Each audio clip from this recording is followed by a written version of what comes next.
जानने का प्रयास करते हैं। ठीक है, आज हम लोग जानेंगे कि जब भी ज्यामितीय का प्रश्न बनाते हैं तो उसमें आकृति आता है। जैसे आकृति में वर्ग, आयत है ना, समचतुर्भुज, समांतर चतुर्भुज, और इसको बनाने के लिए है ना, जब भी हम इसका क्षेत्रफल ही निकालते हैं या और भी कोई है जो सिद्ध करना पड़ता है, तो हमको मालूम होना चाहिए है ना कि आखिर आयत होता क्या है, वर्ग क्या होता है। ठीक, हम जिस आकृति के बारे में सवाल को बना रहे हैं, प्रश्न बना रहे हैं, उसके बारे में जानना अत्यंत आवश्यक है। ठीक, तो सबसे पहले जानते हैं कि आयत क्या होता है ना। आयत जो होता है वह एक चतुर्भुज का प्रकार है। क्या है? चतुर्भुज का प्रकार है, उसमें 4 भुजा होते हैं। ठीक है, आयत जो होता है जिस चतुर्भुज का आमने सामने का भुजा जो होता है वो बराबर होता है ना। आयत में क्या होता है? आमने सामने का भुजा बराबर होता है। ठीक है, और सभी कोण प्रत्येक कोण 90 डिग्री का होता है। कितना डिग्री का? 90 डिग्री का। यहाँ तक हम यह भी कह सकते हैं कि प्रत्येक कोण समकोण होता है। क्या होता है? समकोण, है ना। समकोण बोलो या 90 डिग्री बोलो। ठीक है, समकोण मीन्स क्या होता है? 90 डिग्री होता है, यानी जिस चतुर्भुज का आमने सामने की भुजा बराबर हो तथा प्रत्येक कोण क्या हो? 90 डिग्री हो, उसे क्या कहते हैं? आयत कहते हैं। ठीक है, यदि हम क्षेत्रमिति बनाते हैं तो उसमें क्षेत्रफल निकालना पड़ता है ना। तो क्षेत्रफल निकालने के लिए एक सूत्र होता है, जो आयत का जो क्षेत्रफल होता है वो लंबाई गुने चौड़ाई होता है। ठीक है, क्या होता है? आयत का क्षेत्रफल लंबाई गुने चौड़ाई। इस प्रकार से आकृति रहेगा, सभी कोण 90 डिग्री और आमने सामने की भुजा बराबर हो। ठीक है, चलो दूसरा क्या है? दूसरा है वर्ग, है ना। वर्ग जो है 2 तरह के होते हैं। एक वर्ग क्या होता है कि जब कोई संख्या को हम उसी से गुना कर देते हैं ना, तो उसको भी वर्ग कहा जाता है। ठीक है, क्या कहा जाता है? वर्ग कहा जाता है। जैसे 5 का वर्ग 25, यानी 5 को 5 से गुना कर। ठीक है, आकृति में भी वर्ग होता है। और वर्ग क्या होता है? ये ज्यामितीय आकृति के बारे में जानते हैं कि वह चतुर्भुज होता है। यह भी एक चतुर्भुज है ना। इसमें जो भी है वो सब क्या है? एक चतुर्भुज है, क्योंकि 4 भुजा जिसमें रहे वो क्या होगा? चतुर्भुज होगा। ठीक है, और 3 भुजा रहे तो त्रिभुज होगा। ठीक है, तो वर्ग में क्या होता है कि जिस चतुर्भुज का चारों भुजा बराबर हो, है ना। चतुर्भुज का क्या होगा? चारों भुजा जो है बराबर होगा, समान होगा। ठीक है, और सभी कोण यानी प्रत्येक कोण 90 डिग्री होगा। क्या होगा? 90 डिग्री होगा सभी कोण, यानी जिस चतुर्भुज का सभी भुजा बराबर हो। ठीक है, सभी भुजा क्या होगा? बराबर हो तथा प्रत्येक कोण 90 डिग्री हो। 90 डिग्री का अर्थ समकोण, है ना। कभी कभी पूछ देता है एक समकोण बराबर क्या होगा? 90 डिग्री। 2 समकोण बराबर क्या होगा? 180 डिग्री, है ना। तो हमको पता भी रहता है तो भी हम जो थोड़ा घबरा जाते हैं। ठीक, देखो, तो वर्ग का क्षेत्रफल, यदि हम क्षेत्रमिति बनाते हैं, है ना, क्षेत्रमिति का प्रश्न हो तो आपको क्षेत्रफल परिमाप इस प्रकार से कहता है निकालने के लिए। ठीक है, तो वर्ग का जो क्षेत्रफल होता है भुजा गुने भुजा होता है। क्या होता है? भुजा गुने भुजा। इसको भुजा स्क्वायर भी बोल सकते हैं। 2 बार है ना गुना में, तो जब ये 2 बार रहेगा तो क्या हो जाएगा? वर्ग हो जाएगा।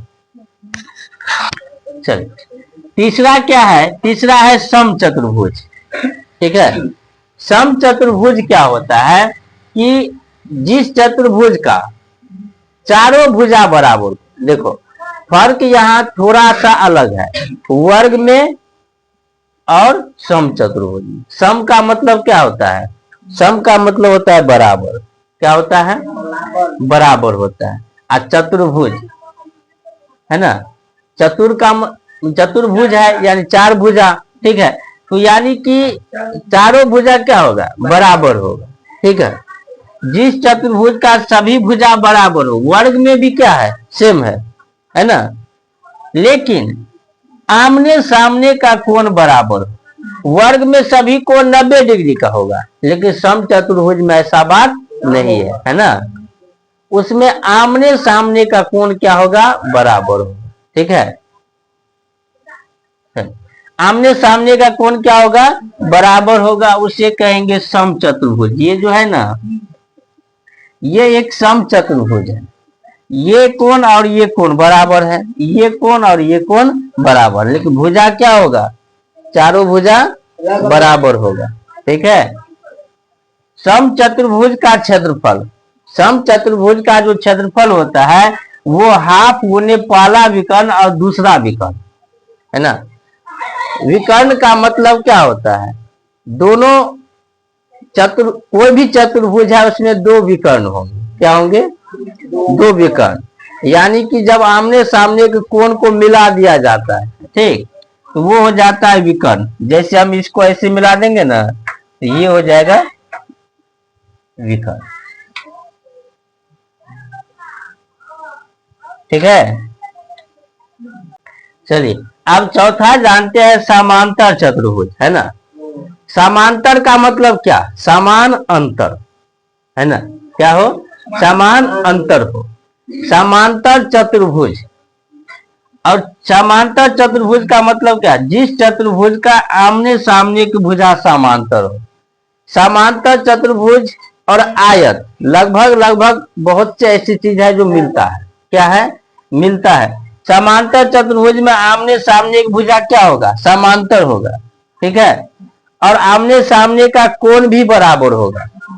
कोण क्या होगा, बराबर होगा, तो उसे कहेंगे समांतर चतुर्भुज। यानी जिस चतुर्भुज का आमने सामने की भुजा समांतर हो, यानी वो आपस में कभी नहीं मिले, उसे क्या कहेंगे, समांतर चतुर्भुज। रेल का पटरी होता है ना, वो दोनों पटरी आपस में कभी ऐसे करके मिलता है, नहीं मिलता। जहां भी रहेगा वो बराबर दूरी पर रहेगा। ठीक है, तो ये समांतर चतुर्भुज का एक उदाहरण हो जाएगा रेल का पटरी। ठीक है। समांतर चतुर्भुज का जो क्षेत्रफल होता है वो आधार गुने शीर्ष लंब होता है। क्या होता है, आधार गुने शीर्ष लंब। शीर्ष लंब का मतलब ऊंचाई होता है ना। तो ये सम चतुर्भुज हो गया। ठीक, नंबर क्या है, समलंब चतुर्भुज, है ना। समलंब चतुर्भुज, सम का मतलब बराबर, लंब का मतलब जो ऊंचाई होता है। ठीक है, लंब का मतलब क्या होता है, ऊंचाई। यानी कि ऐसा चतुर्भुज होगा जिसका लंब क्या होगा, बराबर हो। ठीक है, देखिए, जिस चतुर्भुज का एक युग्म समांतर हो, है ना, ये चतुर्भुज होता है जिस चतुर्भुज का एक युग्म क्या हो, समांतर हो। यानी चार भुजा है ना, तो दोनों साइड समांतर नहीं होगा, एक साइड समांतर होगा। ठीक है, और उसका लंब क्या होगा, बराबर होगा। ठीक है, लंब क्या होगा, बराबर होगा। देखिए, तो उसे क्या कहेंगे, समलंब चतुर्भुज। यहाँ पे समलंब चतुर्भुज का क्षेत्रफल जो है 1/2 होता है, और समांतर भुजाओं का योग।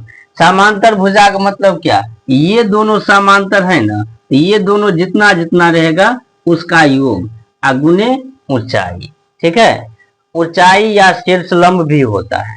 ठीक है, ऊंचाई शीर्ष लंब क्या है, एक ही है, नाम जो है अलग अलग है। ठीक, तो समलंब चतुर्भुज क्या होता है, जिस चतुर्भुज का एक युग्म समांतर हो। ठीक है, चलिए, छठा नंबर क्या है, विषम बाहु चतुर्भुज। विषम, विषम का मतलब क्या होता है, विषम बाहु मतलब सभी भुजा अलग अलग रहे, है ना। क्या रहे, अलग अलग रहे। जिस चतुर्भुज का सभी भुजा असमान हो, क्या हो, असमान हो, उसे क्या कहेंगे, विषम बाहु चतुर्भुज कहेंगे। सभी भुजा असमान रहेगा, बराबर नहीं रहेगा। ठीक है, तो वो क्या कहलाएगा, विषम बाहु त्रिभुज, सॉरी चतुर्भुज, विषम बाहु चतुर्भुज कहलाएगा। ठीक है, विषम बाहु चतुर्भुज का क्षेत्रफल होता है 1/2 गुने विकर्ण। कोई एक विकर्ण ठीक है। और विकर्ण पर जो लंब डालते हैं उस लंब का योग, है ना, विषमबाहु चतुर्भुज का क्षेत्रफल में। ठीक है, चलिए आगे क्या है। तो ये थे चतुर्भुज के बारे में। आज हम जान लेते हैं कि समकोण त्रिभुज क्या होता है ना। समकोण त्रिभुज होता है ऐसा त्रिभुज जिसका एक कोण 90 डिग्री का होता है। क्या होता है? 90 डिग्री का होता है।